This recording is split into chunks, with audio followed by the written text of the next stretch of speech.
Shawn back in here with another video, and I have for you today an album review of Kehlani's Sweet Sexy Savage album. Originally I was supposed to do a reaction for this video, but I actually wanted to sit this one out and kind of give my own interpretation of how I felt about the album. It was 19 tracks and I wanted to listen to it on my own time. Didn't have enough time to film a reaction for it, so that's what I'm going to do from now on. There's certain albums that I just want to listen to on my own time and I don't want to film a reaction to it. I'll still upload my thoughts and opinions on it, just in review format. Now if you ask me how much I enjoy Kehlani's music on a scale from 1 to 10, I'd probably say 6 or a 7. After her huge success with her song Gangsta, it's also included on the Suicide Squad soundtrack. It seems as though she's headed nowhere but up. How much did I enjoy Gangsta? I thought it was really creative the way she made the song and related, you know, the street life and being a gangster to how people should be in relationships. You're a gangster. Most gangsters are dedicated to that street life. They're 100% committed, and she's essentially relating that to a relationship where she's saying that you should be that dedicated to the person that you're with. Down for me like a gangster, ride for me like a gangster. And I actually did enjoy the message of the song. Don't know if I would 100% go with every beat choice. She tends to come on songs in a very familiar way, basically not adding too much versatility. She's very good with vocals, I have to give her that. She also makes it apparent with this music that she has strong musical influences like Aaliyah, Destiny's Child, earlier female R&B artists. She makes it apparent that she's had them as influences in her career. We got a couple oldie samples in some of these tracks. Just her vibe in general is somebody who you could compare to a 90s kind of vocalist. I actually think this album is pretty mature for Kehlani. She wants to try to get a little bit more intimate with this album, letting people know that she has this sweet, sexy, and savage side to her. Although she says it in the album title, these are tendencies that she has, and it's actually sprinkled throughout all of the tracks. So there are tracks on here where she's more sexy in some tracks or more savage in some other tracks, like on Do You Dirty, a track which I really enjoy because it's something that I can identify with. Another trait that she has where some people are just able to identify with her music, and I do enjoy that about her because she makes music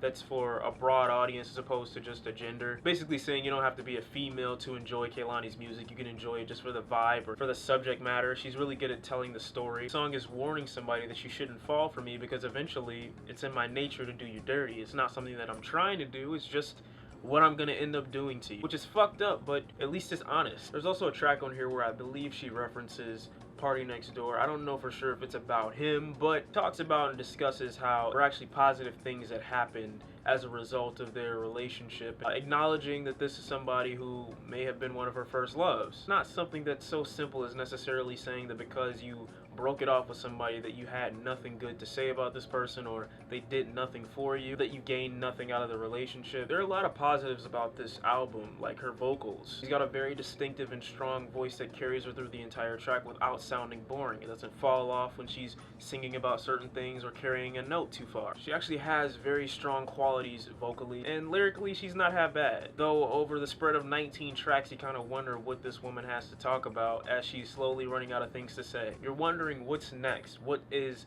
next that she could sing about? What's next that she could rhyme about? What's next that she could discuss that will keep me entertained to the point where I'm willing to listen to a 19-track album? I mean, she's got other female artists and other competitors that are actually doing things that are very creative and kind of adventurous in the way of sounds. Kehlani tends to stick with this sound of the very simple pop feel. You know, even when you're listening to the tracks, it's hard to get into some of them because it sounds like something you may have heard before. And that's no diss or knock against Kehlani. It's just saying that you're not being outgoing enough. Come out of your shell to show that you have a story that nobody else has. That will filter through your music when you have something to say that nobody else does. But when you release something like this, it's a little bit more, it's kind of tough to say that you're creative. The album really starts off as something very empowering that's supposed to drive her to do something or drive her to either care about herself more, appreciate herself, or value herself, and that shows throughout this entire album. I really did like this album for the sense of its consistency. It delivered a very consistent mood, but with that consistency, it's also something that can get repetitive. Kehlani isn't the type of artist that tends to grab you at the very beginning of a track. It takes you either multiple listens or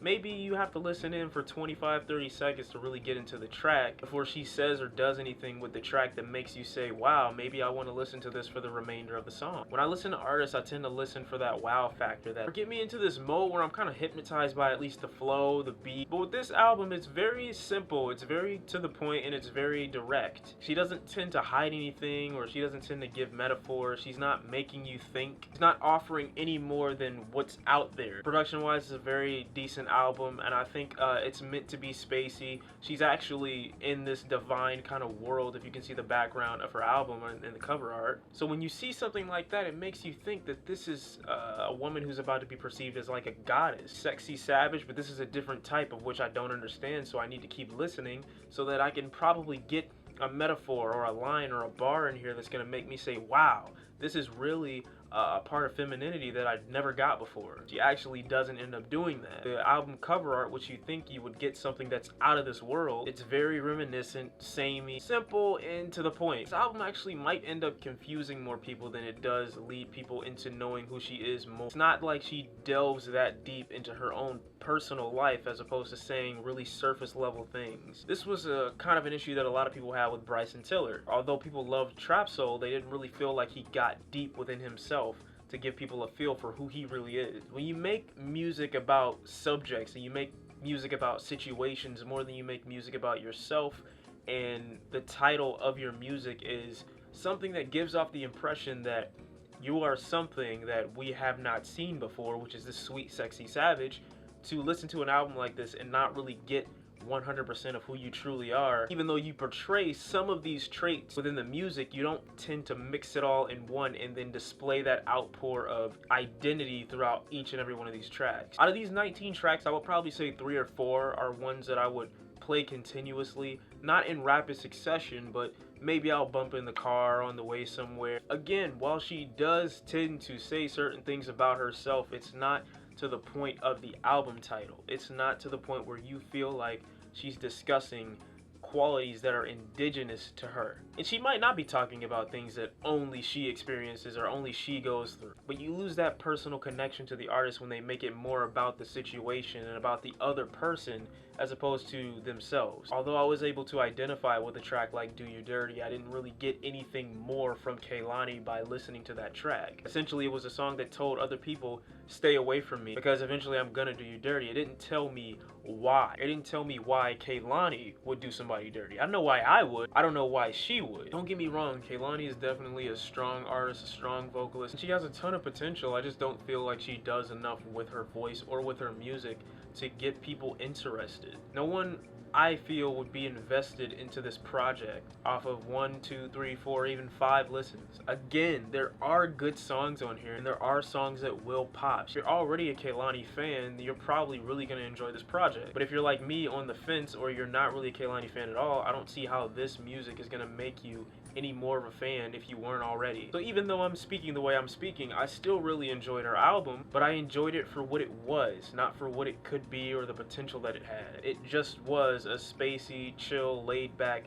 album about relationships, how someone might feel, and how Kehlani views herself. Nothing too special, nothing that thought-provoking, nothing that heart-wrenching, nothing that time-investing. This is her debut album. I don't think it needed to be 19 tracks because there are tracks on here that just don't do enough for the length of the album. I mean, out of the 19 tracks, I would say, honestly, most people will have 5 favorites or even 5 songs they might listen to back to back. The other 15 tracks they would probably throw away because there are tracks on here that sound the same. There are tracks on here that don't say enough. Kehlani definitely has a bright future. I just think she needs to do more with her music. Be a little bit more outgoing, a little bit more adventurous with her sounds, lyrics, and even subject matter. Doesn't mean that I didn't enjoy the album for what it was. I definitely did think that after a first listen, this is something that you might find yourself going back to maybe a few more times. So I would give Kehlani Sweet Sexy Savage a 6 out of 10. It was enjoyable, but nothing too special. Remember, all this is just my opinion. Feel free to feel how you want to about this album. Nobody is forcing my beliefs or the way I feel on you. It's just how I feel. Feel free to leave your opinion on this project down in the comment section below. You guys have an awesome day. Don't forget to leave a like, comment, subscribe, and I will see you next time. Peace.